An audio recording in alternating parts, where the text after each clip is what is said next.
సార్వత్రిక ఎన్నికలకు జరిగే చివరి పార్లమెంట్ సమావేశాలకు రంగం సిద్ధమైంది. బడ్జెట్ సమావేశాలు రేపు ప్రారంభం కానున్నాయి. ఫిబ్రవరి 9 వరకు జరిగే బడ్జెట్ సమావేశాల కొరకు అధికార విపక్షాలు సిద్ధమవుతున్నాయి. తొలి రోజు రాష్ట్రపతి ద్రౌపది ముర్ము ప్రసంగంతో సమావేశాలు ప్రారంభం కానున్నాయి. కొత్త పార్లమెంట్ భవనంలో ఉభయ సభలను ఉద్దేశించి రాష్ట్రపతి ప్రసంగిస్తారు. ఫిబ్రవరి 1న కేంద్ర ఆర్థిక మంత్రి Nirmala Sitharaman vote on account budget ప్రవేశపెట్టనున్నారు. కీలక బిల్లులు అన్నిటికీ గత సమావేశాల్లోనే ఆమోదం తెలపడంతో ఓట్ ఆన్ అకౌంట్ పైనే ఎక్కువ దృష్టి పెడుతున్నట్లు సమాచారం. ప్రస్తుత సమావేశాల్లో 19 బిల్లులను ఆమోదానికి కేంద్రం తీసుకురానుంది. ఈ బిల్లులన్నీ ఇప్పటికే ఉభయ సభల్లో ప్రవేశపెట్టినందున ఆమోదం తెలిపేందుకు చర్చకు తీసుకురానున్నట్లు తెలిపింది.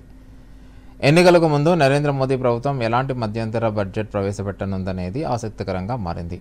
కొత్త ప్రభుత్వం కొలువు తీరే వరకు అవసరమయ్యే వ్యయాలను దృష్టిలో పెట్టుకుని ఈ బడ్జెట్ పెడతారు. ఎన్నికల తర్వాత ఏర్పాటయ్యే కొత్త ప్రభుత్వం పూర్తిస్థాయి బడ్జెట్ ప్రవేశపెడుతుంది. మధ్యంతర బడ్జెట్లో కొత్త పథకాలు, పన్నుల్లో మార్పులు ఉండకపోవచ్చని ఆర్థిక మంత్రి నిర్మలా సీతారామన్ చెప్పారు.